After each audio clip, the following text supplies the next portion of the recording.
اعوذ باللہ من الشیطان الرجیم، بسم اللہ الرحمن الرحیم۔ پچھلی ویڈیو سے خدا کے رسولوں پر ایمان کے عنوان پر بات کر رہا ہوں کہ حضرت محمد صلی اللہ علیہ وسلم میں اور دوسرے پیغمبروں میں 3 باتوں کا فرق ہے۔ پہلی بات بیان کی تھی کہ پچھلے انبیاء خاص قوموں میں خاص زمانوں کے لیے آئے تھے، اور حضرت محمد صلی اللہ علیہ وسلم تمام دنیا کے لیے اور ہمیشہ کے لیے نبی بنا کر بھیجے گئے ہیں۔ دوسری بات یہ ہے کہ پچھلے انبیاء کی تعلیمات یا تو بالکل دنیا سے ناپید ہو چکی ہیں یا کسی قدر باقی بھی رہ گئی ہیں، تو وہ اپنی خالص صورت میں محفوظ نہیں رہی ہیں۔ اسی طرح ان کے ٹھیک حالات زندگی بھی آج دنیا میں کہیں نہیں ملتے، بلکہ ان میں بکثرت افسانوں کے ردے چڑھ گئے ہیں۔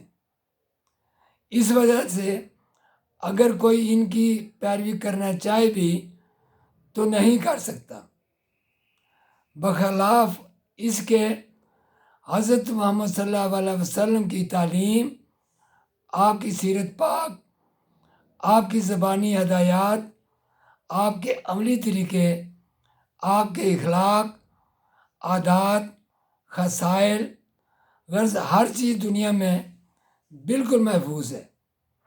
اس لیے در حقیقت تمام پیغمبروں میں صرف حضرت صلی اللہ علیہ وسلم ہی ایک زندہ پیغمبر ہیں، اور صرف آپ ہی کی پیروی کرنا ممکن ہے۔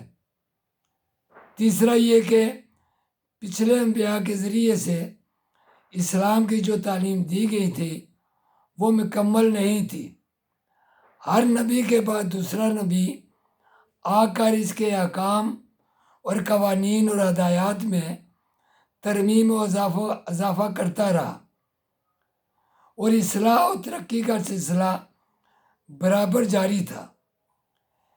اسی لیے ان نبیوں کی تعلیمات کو ان کا زمانہ گزر جانے کے بعد اللہ تعالیٰ نے محفوظ نہیں رکھا، کیونکہ ہر کامل تعلیم کے بعد پچھلی ناقص تعلیم کی ضرورت باقی نہیں رہی تھی۔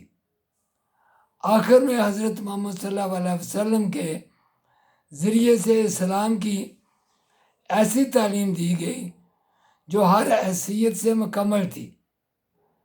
اس کے بعد تمام انبیاء کی شریعتیں آپ سے آپ منسوخ ہو گئی، کیونکہ کامل کو چھوڑ کر ناقص کی پیروی کرنا عقل کے خلاف ہے۔ جو شخص حضرت محمد صلی اللہ علیہ وسلم کی پیروی کرے گا اس نے گویا تمام نبیوں کی پیروی کی۔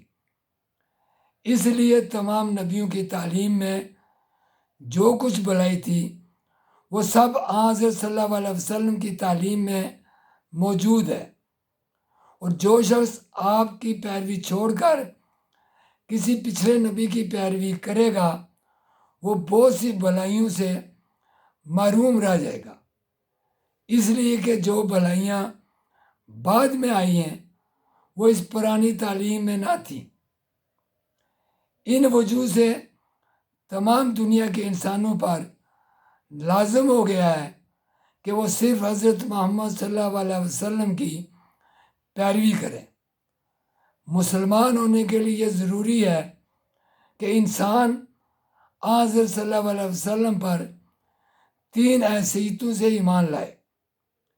ایک یہ کہ آپ خدا کے سچے پیغمبر ہیں، دوسرا یہ کہ آپ کی ہدایت بالکل کامل ہے، اس میں کوئی نقص نہیں اور وہ ہر غلطی سے پاک ہے، تیسرا یہ کہ آپ خدا کے آخری پیغمبر ہیں، آپ کے بعد قیامت تک کوئی نبی کسی قوم میں آنے والا نہیں ہے،